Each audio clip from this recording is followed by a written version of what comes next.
So I'm just minding my business, scrolling through social media, and then I come across a video of this young lady. She's an actress called Sky Jackson, saying how in Kenya we don't know how we look. We don't know how we look because we don't have mirrors here. What on earth is happening? It's 2026. As a well exposed and traveled actress as herself, I'd imagine that she has access to the internet. In fact, she's at this thing for Kaisenat, the streamer university thing. So she streams, so I'm sure she's online a lot. You mean to tell me you think as a country we don't have mirrors? Why would you come for poverty tourism, which is when you come to the most poorest parts of our country, and then paint it out to be the whole population lives like this? That is quite unfortunate. Are you dizzy, Fa? You think we don't have mirrors? We live in mansions. We have some of the most beautiful houses and destinations. And what are you talking about? Good gracious God. I've seen beauty before, but this is a discovery. Sky Jackson, they took one look at you and they cast you as a poverty-stricken, orphaned child adopted from Uganda. Do you remember that role, your claim to fame? They could have cast you as a Disney princess, but they did not. And this is why we are fighting against the narrative that you yourself are pushing, yet you've been a victim of it. Why didn't they make you a Disney princess? They could have made you a princess from Uganda. There are princesses in Uganda. Why didn't they do that? But they chose to make you a poor orphan. And this is why we are mad. For those of you who do not understand why Africans and Kenyans are mad at this, we are tired of this narrative. Sky, you experienced generosity, hospitality. These people welcomed you into their home. They fed you. You saw how beautiful their land is. You played with their children. And poverty is the only thing you chose to come and tell the world that you saw. You did not talk about their kindness. You did not talk about anything else about them. You just saw poverty. And we don't blame you. It's capitalism.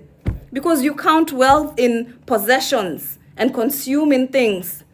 Because you do not see them with iPhone 17s and mirrors. We thought they are very poor. Well, Maasais do not count wealth in iPhones and cars and mirrors.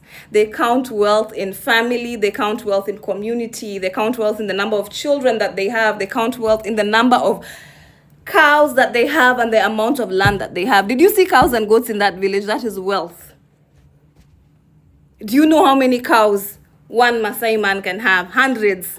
Do you know how many acres of land they have? Thousands that they live on for free, that God gave them.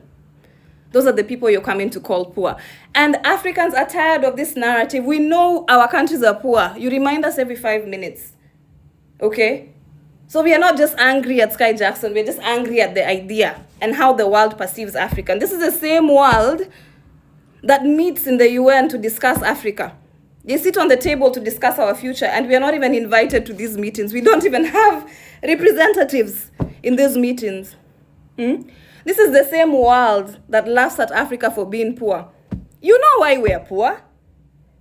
The whole world knows why we are poor. You know it, she knows it, they know it. It is like someone that comes to your homestead in the middle of the night, sneaks into your barn and milks all your cows. And then in the morning, they laugh at you and call you poor or hungry, and they know they stole all your milk. It is like someone going to your farm and harvesting all your produce. And then when you wake up in the morning, you don't have produce. And then the same people that stole your produce laugh at you and call you hungry.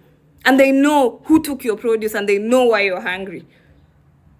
Africa may be ancient in ancient times, but in modern times, Africa is a very young continent.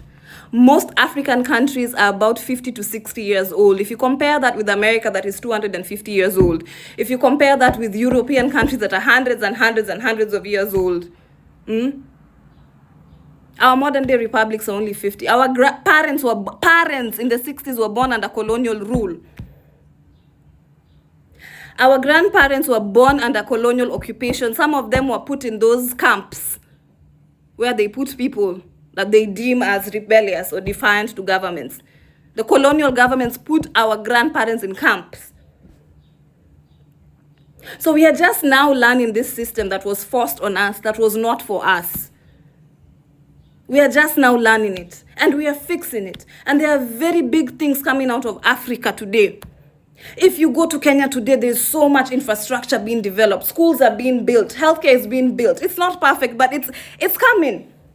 Kenyan youth are on the streets every single day fighting for social justice, fighting for economic justice. We are fixing our countries. It might take time. It's taken these other countries 250 years, and you still don't... It's not perfect. So imagine us that this system was even forced on us. This form of civilization was forced on us. It is not our way. But we are making it work because we have found ourselves here. So we know we are poor.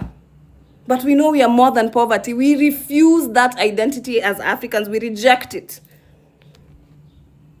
And we are fixing our nations. And in the next 50 to 100 years, Africa will not be the same. I have hope in the youth of Africa that we will fix our continent.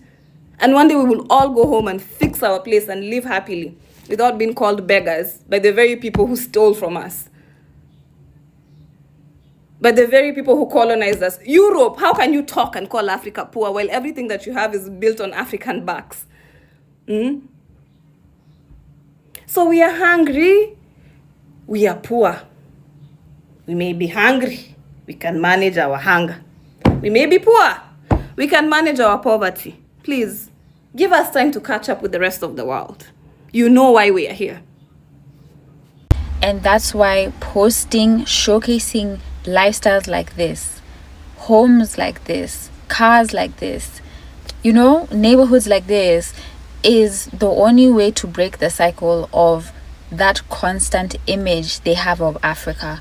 In case you have been living under a rock, Sky Jackson has made the bold statement saying that Kenyans don't have mirrors and we've never known what we look like. It's the virality and visibility from people like her that will constantly be a reminder that the West and people outside are still not aware of the greatness that is within Africa, within Kenya. And a lot of people out there don't even know that kind of potential can happen to you in Kenya. It's a form of activism to showcase your lifestyle. If you're watching this and you are a real estate agent and you showcase luxury property, please continue to do so, because it is opening the eyes and changing the perspectives of so many people out there, so that people like Sky Jackson can actually think twice before they make such bold statements out there. Na iwe funzo, by the way. Sky Jackson, I hope you have learned. We barely have mirrors in this country, but iwe funzo. When you mess with Kenyans, they are coming for you. Cheki, nani ame turn off comments zote, Insta, TikTok, everywhere.